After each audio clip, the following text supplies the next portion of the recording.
Hey, what's up, y'all? I'm Blue Badge Crypto, bringing you another Bitcoin and market update.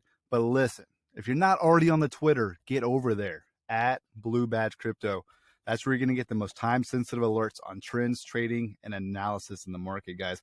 Let's dive into Bitcoin. We're here on the 2-hour chart, guys, starting off today. If you're new to the updates, we can backtrack a little bit on what I was updating yesterday, where I was letting you know on this lower time frame on this 2-hour chart, we had this bearish divergence that was forming here, guys.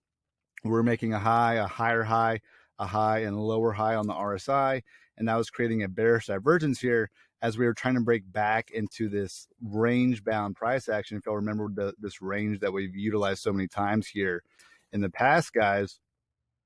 And now you can see what happened. That's played out pretty well here, where I was letting y'all know yesterday that this could be pretty bullish right here if we could hold this level of support, guys, where we had one test to try and break in, got denied. That's that box we were shorting at, came up, held this level of support right here, and we're trying to push up. And what we needed to see happen was hold, either this level of support or let you know we could come all the way back down and need to hold this level of support, which obviously failed to do so. So I was letting you know yesterday this could potentially be bullish. But now that we've lost support here at the blue line, and even especially now that we've lost support at the red line, guys, now this is looking pretty bearish. And I think some people can get confused on that, especially newcomers or newbies to the marketplace will be like, well, you said this could be bullish yesterday, and now all of a sudden you're saying it's bearish. Well, it's all about support and resistance, guys, and especially in the times right now where we're just trading levels. There's no clear direction in the market. So yeah, as long as we could have held this as support, that would have been pretty bullish. But now we've lost that level of support, lost our very big important red line here at 40765 as support. And what you can see here forming is that now we've come down, lost our level of support, and are now back testing this level consistently as resistance, guys. So as long as we stay below this level here and fail to break back above this level and hold that level as support for continuation, this is going to be a pretty bearish outlook, guys. And our next level that we have down here, our next major level, is that yellow line at 38439. And we have this minor level right here, guys, that you can see we've already kind of wigged down to, and that's at approximately 39654, guys. So you can see that if we were to come down further here, that would be kind of a road bump as support before any potential further retracement down to that level at 38439, guys. And you can see what we have forming here is potentially some type of bear flag right here, guys, where you can see we've had our complete dump down here, and then we've just consistently found this level as resistance right here, guys. Okay, do y'all see that? Where we've came down and just kept hitting our head right here on resistance. And what that's potentially forming right here, guys, like I said, is some potential formation of our bear flag right here, okay, where we're creating some type of sideways accumulation here after our big spike down right here, guys. Y'all see that? So again, that's some type of potential bear flag. We could have a technical target off that from our flagpole, which would be all these candles. And it would be dependent on exactly where this pattern broke out of this consolidation. But if we're just, to say right here after a few more candles, you can see how that would perfectly line up with coming down to that next major support level right here, guys, at 38439. So that's how you can use patterns in conjunction or in confluence with your support and resistance levels right here, guys. Y'all see that? So that's something to keep an eye on. That's what I'm looking at now. As long as we are below this red line, guys, I would expect us to come down again to 38439 and test this level once more. You can see that's where that green box was at, where we wicked down to previously just ever so slightly of that box. I was to let y'all know where to buy at before this initial pump up right here, guys. So that's what we're looking at on the lower time frames, guys. Now, conversely, let me show you all this. So pay attention right here.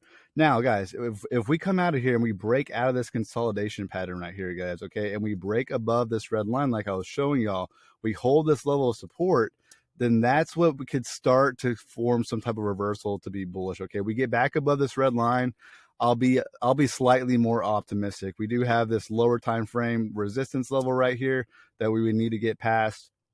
Now, if we do have some type of reversal right here, we get back above the red line, break through this minor resistance, and we come up and we break back into this blue line, guys, that is where I would get bullish again. If we can come back up and have some type of reversal, get back above the blue line, and that, for y'all's reference, is 41812, guys, 41812 at that blue line. That's where I would be much more optimistic that we could have some bullish price action again. But like I said, guys, as long as we're below the red line, I would expect us to come down to 38439, guys. Okay, so that's what we're looking at on the lower time frames right here. Let's jump over to our daily supply and demand zone chart, see what we have going on over here. Let me get it zoomed out for y'all. So you can see right here, guys, we did have that bounce off our ascending level of support that I've had marked for y'all here. And I also marked this level right here in this yellow line, guys, of that daily resistance level that we would need to get past, get back above this level, hold it as support. I drew this for y'all yesterday. And that's where we could see that continuation back up to test this supply zone that starts at approximately 43.8 or so, 43.7, 43.8. Okay, guys, but you can see where we came up and we had that wick on this daily chart right here, guys. We came up and we failed to hold that level as support. Okay, we just had this quick wick and came right down, guys. We never held that level as support. You want to see some accumulation above that level, that support and resistance level, to hold it as support. And that's where we can, hold that level like a stair and just work our way up. You can see we failed to do so, and we fell right back down to, where did we fall down to, guys? We fell back down to that ascending level of support right here on that daily chart. So again, guys, you're just seeing how these different time frames are working kind of in conjunction with each other. All those lower time frames levels that we just showed you, that red line, that's right here in confluence with this daily chart of this larger time frame, right? This higher time frame ascending level of support right here, guys. Okay, so again, same situation right here, guys. As long as we hold this level right here, okay, I would be optimistic. Okay, we come back below this level right here. Okay, we lose this level, we back test it as resistance. That is where I would say that we're coming back down to this demand zone right here, and that's starting at approximately 35133 right there, guys. Okay, so we hold this level of support. That's where we could see some continuation and maybe come back up and retest this level right here again. But guys, as long as we hold that, then we're good. But if we fail to hold that, we get below this level. Okay, we had one wick already. If we fill that wick and we start back testing this level of resistance, that's going to be a pretty bearish outlook coming back down to that demand zone, guys. So that's what we're looking at on the higher time frames, the lower time frames, guys, for Bitcoin. It's really all about those support and resistance zones right now, guys. Again, we flash back to our lower time frames here, guys. We're below that red line right here, and as long as we're below that red line, I have a short term, a lower time frame bearish outlook that we can come down to that 38439. As long as we're below that red line. Above the red line, I'd be optimistic that we could come test this minor level right here at 41.2, test that level at the blue line again at 41.8, break above that. That's where I would be optimistic that we could see some bullish price action to test these higher levels coming up into this range bound price action, guys. So that's what we're looking at. If you enjoyed the video, if you found it helpful, throw a like down, throw a comment. Thanks for watching today, guys.